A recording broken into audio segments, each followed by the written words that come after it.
এখন এখন আমাদের আবহাওয়ার যা পরিস্থিতি তাতে আমাদের দক্ষিণ বাংলাদেশের কাছে একটা ঘূর্ণাবর্তা আছে বাতাসের নিম্ন স্তরে, যেটি এখন এই আমাদের উইথড্রয়াল ফেজে, মনসুন উইথড্রয়াল ফেজে স্বাভাবিকভাবেই হতে থাকে এটা।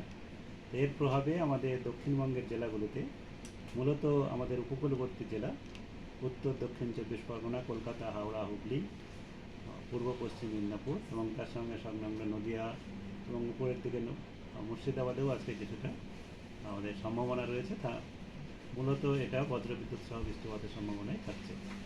এটা বিক্ষিপ্তভাবে বৃষ্টি হবে, স্বল্প সময় না, বিক্ষিপ্তভাবে এই বৃষ্টিটা আগামী 3-4 দিন পর্যন্ত এটা থাকবে, তারপরে আবার আস্তে আস্তে কমতে থাকবে। আর উত্তরবঙ্গে যেটা আছে এখন, আমাদের উত্তরবঙ্গে আগামী 24 ঘন্টায় মালদা, উত্তর এবং দক্ষিণ দিনাজপুর, দার্জিলিং, জলপাইগুড়ি এইসব জেলাতে বৃষ্টিপাত বিক্ষিপ্ত হওয়ার সম্ভাবনা রয়েছে, আর বাকি জেলাগুলোতে 1-2 জায়গায় করে হওয়ার সম্ভাবনা হয়েছে। 24 ঘন্টা পরে উত্তরবঙ্গে আরও বৃষ্টিপাত কমার সম্ভাবনা রয়েছে। গতকালকে খুব কম ছিল এবং আজকে একটু বেশি হতে পারে, কিন্তু আগামীকাল থেকে আবার কমতে থাকবে, 1-2 জায়গায় করেই বৃষ্টিপাত হবে।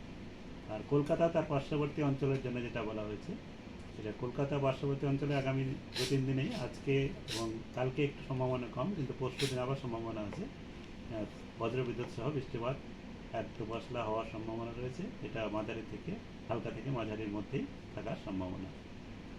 এখন আমাদের আর কোনো সতর্কতা নেই, কেবল এই বজ্রবিদ্যুৎ সহ যেটা আমাদের বজ্রপাত হয় তার জন্যেই কিছুটা সতর্কতা দেওয়া রয়েছে, কারণ বজ্রপাতের ফলে যেটা আমাদের ক্ষতির আশঙ্কা থাকে, সেটার জন্যে এই বজ্রপাতের জন্য সতর্কতা দেওয়া হয়েছে। কোনো ভারী বৃষ্টিপাতের কোনো সতর্কতা নেই। বৃষ্টির কি বিদায় বলা চলে এই মৌসুমে? বৃষ্টি এখন তো আমাদের রাজ্যে এখনও পর্যন্ত মৌসুমি বায়ু রয়েছে এবং আমাদের পার্শ্ববর্তী রাজ্যগুলোতেও রয়েছে মৌসুমি বায়ু। এখন আমাদের গুজরাট, তারপরে মধ্যপ্রদেশ, উত্তরপ্রদেশের কিছুটা এই পর্যন্ত যেটা উইথড্র হয়েছে, আর আগামী 2-3 দিনের মধ্যে মাঝখানে আমাদের এই যে নিম্নচাপগুলো থাকার জন্যে উইথড্রল কিছুটা, মনসুনের যে উইথড্রল কিছুদিন পর্যন্ত থমকে ছিল, সেটা আবার এখন আমাদের যেটা অনুকূল পরিস্থিতি সেটা তৈরি হচ্ছে এবং আগামী 2-3 দিনের মধ্যে যেটা বলা হয়েছে, সেটা গুজরাটের যে অংশটুকু বাকি আছে সেই অংশ এবং তার সঙ্গে মধ্যপ্রদেশ, মহারাষ্ট্রের কিছু অংশ, উত্তরপ্রদেশের কিছু অংশ আরও 2-3 দিনের মধ্যে উইথড্রল হওয়ার সম্ভাবনা রয়েছে এবং তারপরে পরে আমাদের আসবে। তার মানে হচ্ছে আমাদের আর আগামী 4-5 দিনের মধ্যে উইথড্রলের তেমন কিছু বলা নেই বা বলা হয়নি বা হওয়ার সম্ভাবনা আপাতত নেই 4-5 দিনের মধ্যে। শীত শীত এখন তো আমাদের মনসুনের পরে, যেটা মৌসুমি বায়ুর পরে পোস্ট মনসুন সিজন শুরু হয়। সেই পোস্ট মনসুন সিজন মূলত আমরা সাইক্লোন সিজনও বলি। আর শীত তারপরে তো আসে শীতকাল। আমাদের অল ইন্ডিয়া বেসিস যেটা শীতকাল ধরা হয় সেটা হচ্ছে জানুয়ারি ফেব্রুয়ারি, কিন্তু আমাদের উত্তরের রাজ্যগুলোতে যেটা যেমন হচ্ছে আরও আগে আসে, সেই মতো আমাদের পূর্বাঞ্চলের রাজ্যগুলোতেও মোটামুটি ডিসেম্বরের দিকে। আর শীতের কোনো তো দিনক্ষণ বলা হয় না, যেমন মৌসুমি বায়ুর দিনক্ষণ বলা হয়, সেরকম শীতের কোনো দিনক্ষণ হয় না। তবে হ্যাঁ, শীতের যে প্রভাবটা ওটা শুরু হয় আমাদের এখানে মোটামুটি ডিসেম্বরের দিকে শুরু হয়, কেমন শীতের কোনো আমাদের দিনক্ষণ পূর্বাভাস দেওয়া হয় না বা বলাও হয় না।